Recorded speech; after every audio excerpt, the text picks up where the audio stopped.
morning, boys and girls, and welcome to this morning's Story Alive. It's been chilly the past few days, but I hope you've all still been able to get out and get some rosy cheeks, maybe some tobogganing or skating. There are lots of winter activities to get you outside. So this morning, our story symbol is this. I'll show you. Does that give you any clues to what the story might be about? You think about that while we do our greeting together with Jovi here this morning. Let's put our hand up. The Lord be with you, and also with you. Wonderful. Okay, well, we can come back to this symbol later. The top one, I think none of you will have trouble with. You've all seen a rolling pin in your homes, I'm sure. The bottom one gave me a little more trouble, but when we finish telling the story, I think you'll know what that is about. The story this morning is about Jesus and the two sisters.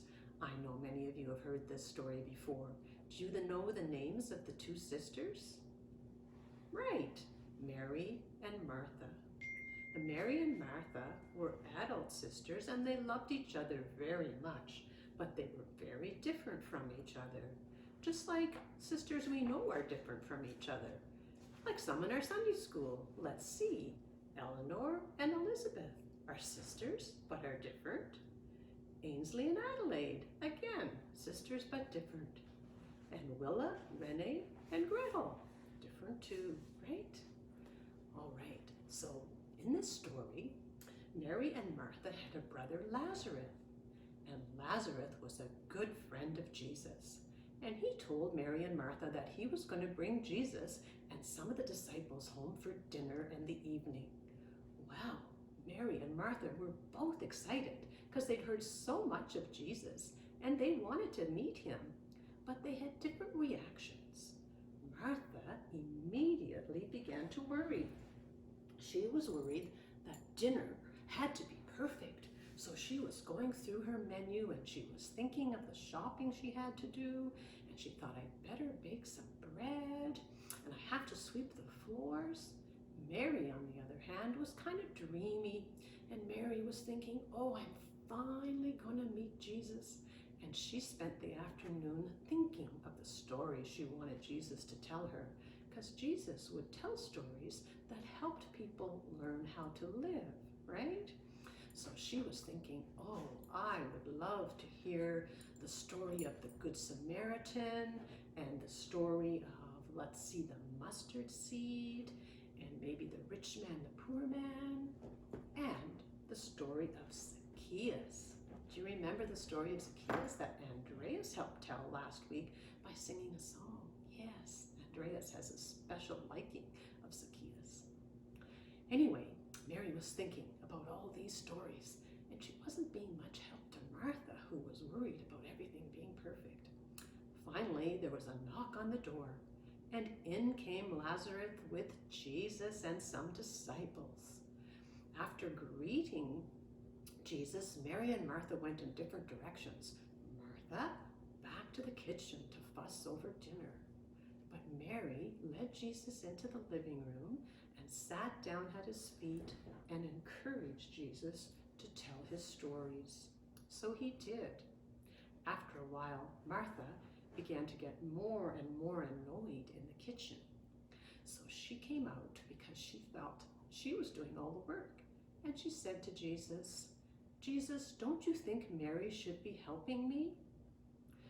Now Jesus looked fondly at Martha, as he knew she was doing what she did because she wanted things to be perfect. But he said, Martha, don't worry about things being perfect. Mary is doing the right thing. She wants to hear about my stories.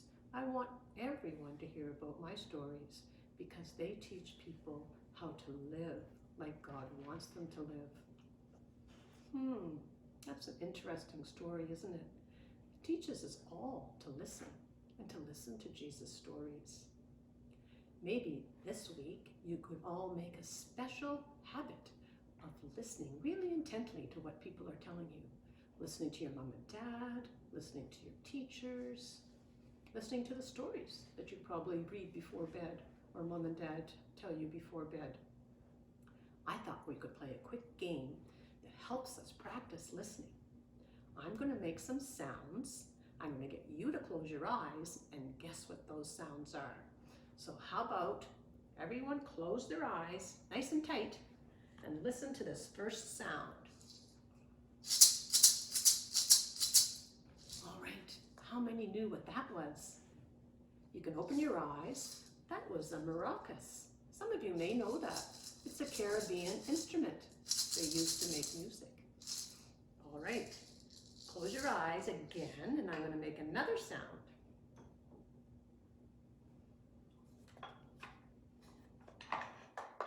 Okay, keep closing your eyes. What do you think that is? You can open your eyes. I was hammering from my grandson Gabriel's toolbox, right? Okay, I wonder how many got that one. I think this last one is the easiest one. So close your eyes again. And I am going to make this noise.